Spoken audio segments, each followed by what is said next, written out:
Ayan mga idol, nakikita nyo naman kung gaano siya katarik. Kasalukuyan tayong bumababa at naka first gear tayo kasama ng engine brake. Ganon siya katarik. Ayan mga idol, pababa na tayo. Kanyang katarik yung ating mga dadaanan na karsada dito. Pababa naman ngayon. Kanina puro paakyat, ngayon puro pababa. So ayun, update ko kayo pagka medyo malapit na tayo sa Atok Benguet, sa second highest point. Ayan yung ating pang-apat na checkpoint dito sa ating Philippine Loop Adventure Tour. So yes mga idol, time check 2:56 ng hapon. So yun mga idol, update tayo mamaya. Thank you.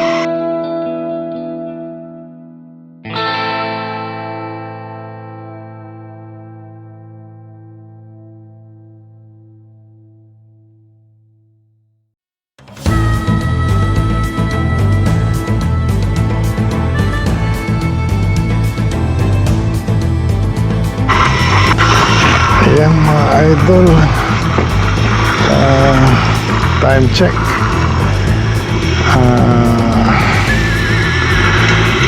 yan, ako umuulan. Sandali lang mga idol at magliligpit lang tayo ng mga gadget natin at mababasa, baka masira. Yun, at nabutan na tayo ng ulan. Mukhang lalakas itong ulan na to. So ang oras natin ngayon ay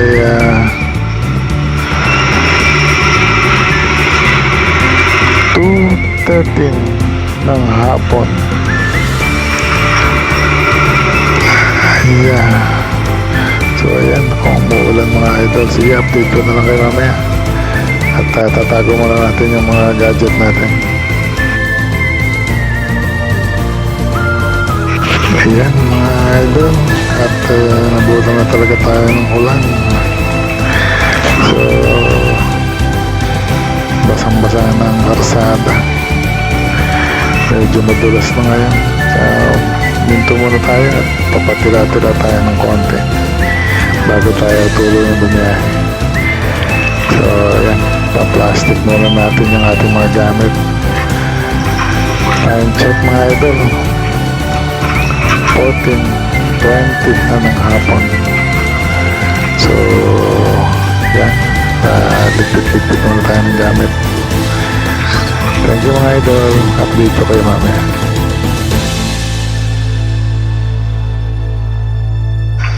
Ayan mga idol, pababa na tayo ng bundok. Ayan, may mga landslide at napakataas na natin. Kitang-kita natin yung tuktok ng ibang bundok dito. Medyo sira-sira yung daan dito. Nagpaparaanan para hindi kasi pwedeng magsabay na dumaan. Ayan mga idol, time check tayo, 4:19 na ng hapon. Palagay ko malapit na tayong lumabas dun sa crossing at kakanan tayo pagdating sa crossing papunta ng second highest points sa Atok Benguet. Ayan, Halsema Highway ang tawag doon. So sige mga idol, at update ko kayo. Drive lang muna tayo ng dahan-dahan at medyo mataas yung mga bangin dito. Ayan, kita naman sa camera natin na nasa tuktok tayo ng bundok. So yun, time check ulit, 4:20 na ng hapon mga idol. Salamat, thank you.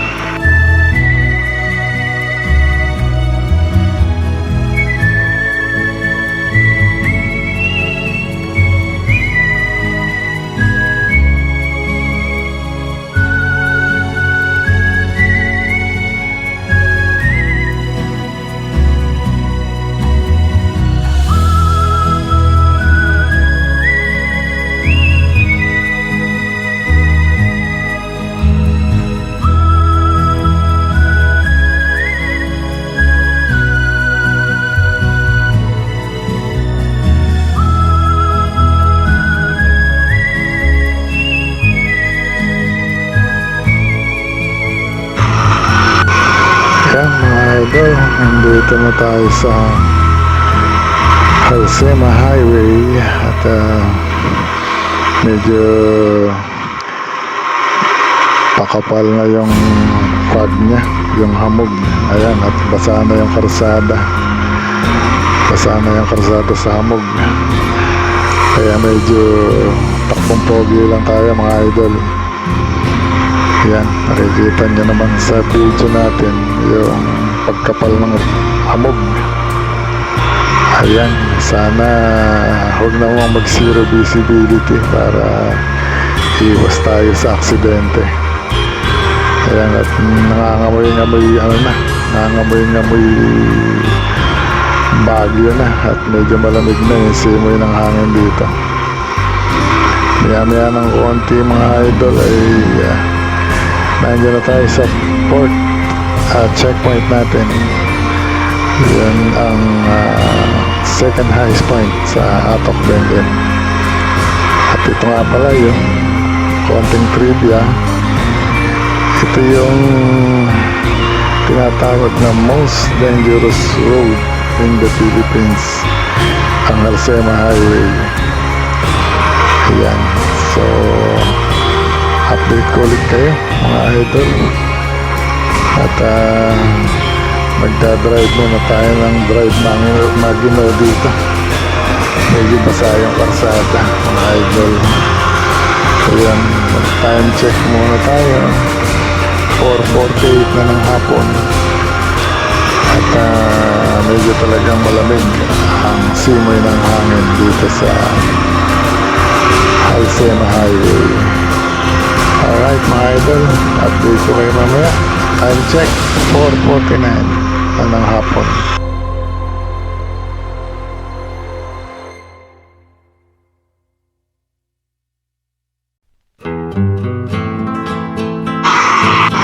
Yan mga idol, at talagang medyo makapal na hamog. Nakailaw na yung mga sasakyan dito mga idol. Alright mga idol, time check tayo, 4:56 na ng hapon. At ito, natatanong natin ang highest point. At halos mag zero visibility na rito sa Atok, sa Benguet. Ayan, at ito na, andito na tayo sa marker ng second highest point. At mag-u-turn lang tayo para makapag-picture tayo rito sa marking. Ayan, may hinabutan tayong mga rider din dito. Ayan mga idol, at pag-picture lang tayo dito sa second highest point para sa ating fourth checkpoint sa ating Philippine Loop Adventure Tour. Sige mga idol, update ko kayo after natin makapag-picture. Thank you.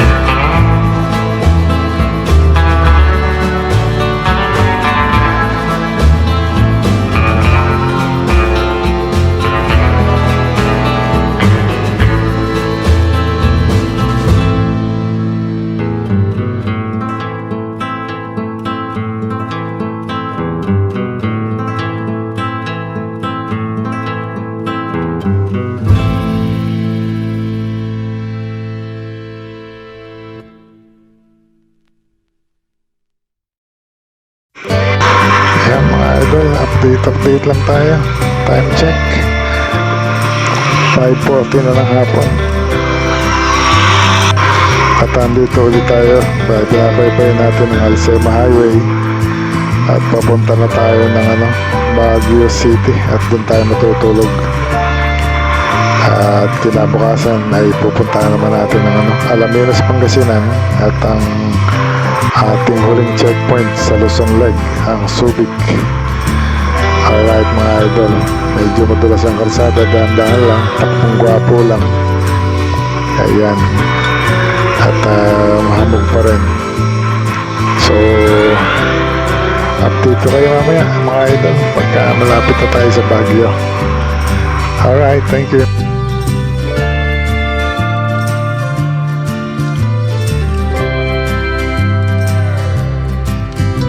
Ayan, time check tayo mga idol. 5:46 na ng hapon. At maghahanap lang tayo ng gasoline station dito along the way. At magkakarga tayo ng gasolina. So ito, nakakita tayo ng maliit na gasolinahan.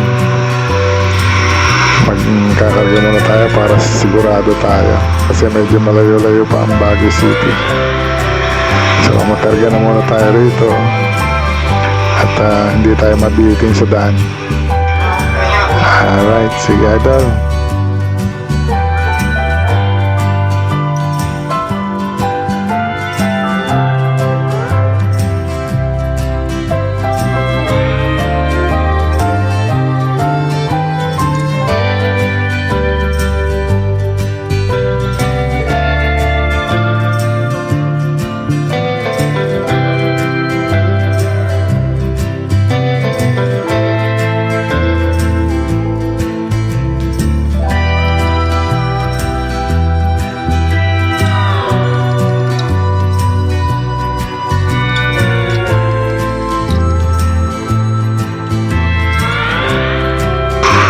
Time check mga idol, 6:02 na ng gabi. Medyo dumidilim na at makapal pa rin ang fog. Yan, nakailaw na yung mga sasakyan at mahirap magkakitaan sa karsada at masyado makapal ang fog. So update ko na lang muna kayo at wala naman tayo makikitang magandang tanawin dito at medyo madilim na. Alright mga idol, so ayan, ang time check natin ay 6:03 na ng gabi mga idol. Yeah, update ko kayo.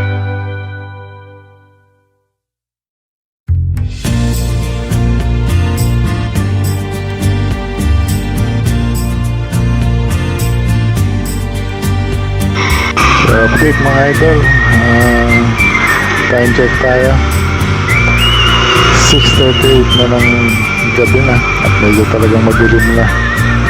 Ayan, at magda-drive lang muna tayo at hindi tayo makapagmabilis at medyo makapal pa rin yung pag. At yan, naka full throttle yung ating mga ilaw, nakasindi lahat. Kaya medyo nakakahiya sa mga kasalubong. Alright. So, ayan. Update ko kayo pag malapit na tayo sa Baguio City, mga idol. At, medyo nakatawag na tayo sa Luyo Hotel, yung ating tutulugan doon sa Baguio. Yung lagi natin tutulugan pag tayo umakit ng Baguio. Unang-una medyo mura. At, malinis naman, hindi lang sa ganong kabago, pero okay yung hotel. Mai-recommenda natin sa mga idol natin, mga riders. Pag umakit ng Baguio, ayan, Luyo Hotel, so budget meal. At katabi naman yung Pizza Hut, kaya alam problema sa pagkain.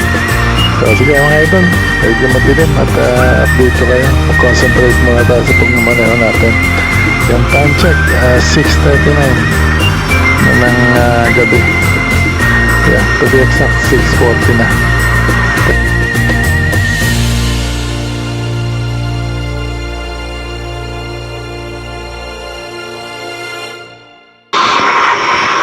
Yan mga idol, update lang, 6:55 na ng gabi.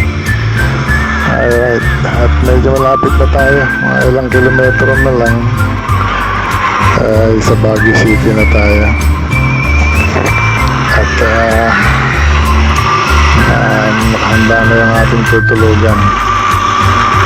Yeah. So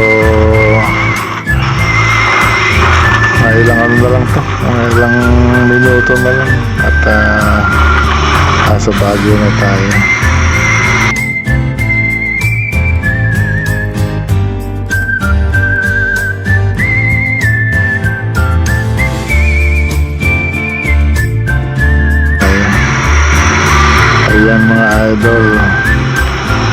Nandito na tayo sa matraffic na syudad ng Baguio. Alright. Siguro mga 20 minutes ay nandun na tayo. So picturean lang natin yung ating speedometer bago tayo kumakit sa hotel para may record na natin doon sa ating sa ating passport. Ayan, time check. Ayan, 6:59 na ng gabi. O to be exact, kaya na. Sa alas 7 na. Alas 7 na ng gabi. Alright. Siguro mga 7:15 ay nasa hotel na tayo. Ayan. So,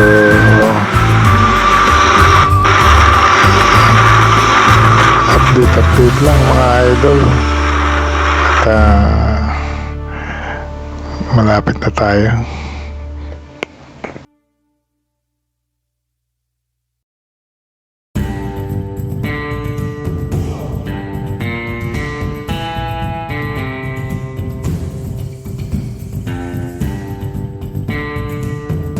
Idol, ayun, time check tayo, 7:30 na ng gabi. At na-traffic na tayo. Rush hour nga pala sa Baguio pag ganitong oras. Pero malapit na tayo mga idol, mga ilang minuto na lang. Ayan, ay sa ating mapa, almost 2 kilometers dahil nandun na tayo sa hotel natin. At least 2 kilometers ay nasa hotel na tayo mga idol. So konting lang to, konting kembot na lang, konting tiis. At wala tayong magagawa, talagang medyo heavy ang traffic dito sa Baguio pagka ganitong oras.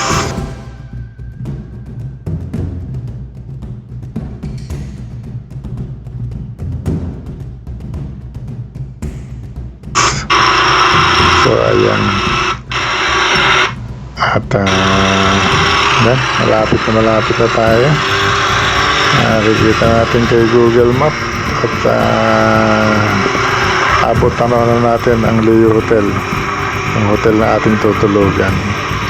So ayan, eto na tayo mga idol, Leo Hotel, gawing kanan natin. So magpa-park tayo sa likod. At yan, ito yung Leo Hotel. Ito ang ating official hotel ng Bicong Moto Adventure Tour. Ayan, at sa likod kasi yung parking nila rito mga idol. So punta tayo sa likod at magpapark muna tayo. So update ko kayo mga idol. Time check ay 7:33 na ng gabi. Halos ilang oras nating tinakbo from Apari. Mamaya i-discuss natin mga idol kung ilang oras. Ito tayo, papark muna tayo para ma-picture na natin yung ating odometer para doon sa record natin doon sa passport.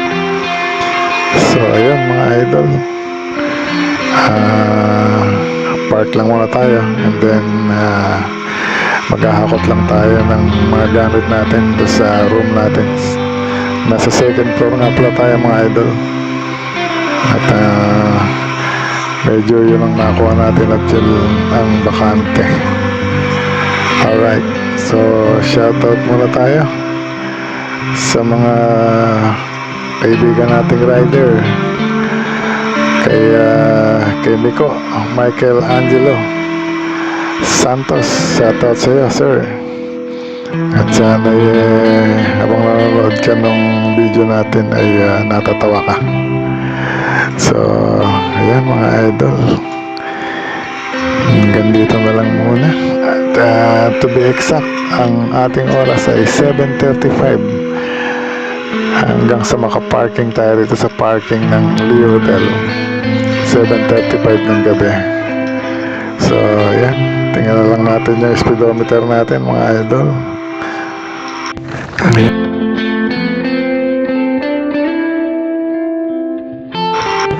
Ayan mga idol, ang ating odometer reading hanggang sa tayo ay mag-cut off ang ating day 2 sa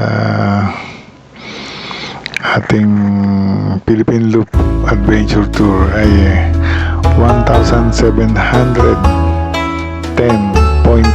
kilometers. Ayan mga idol, so sige, bukas update ko kayo pagka nag-umpisa tayo sa day 3 natin. At pahinga muna tayo ngayong gabi dito sa Lee Hotel, Baguio City. So goodbye mga idol, kita-kits tayo bukas. Thank you.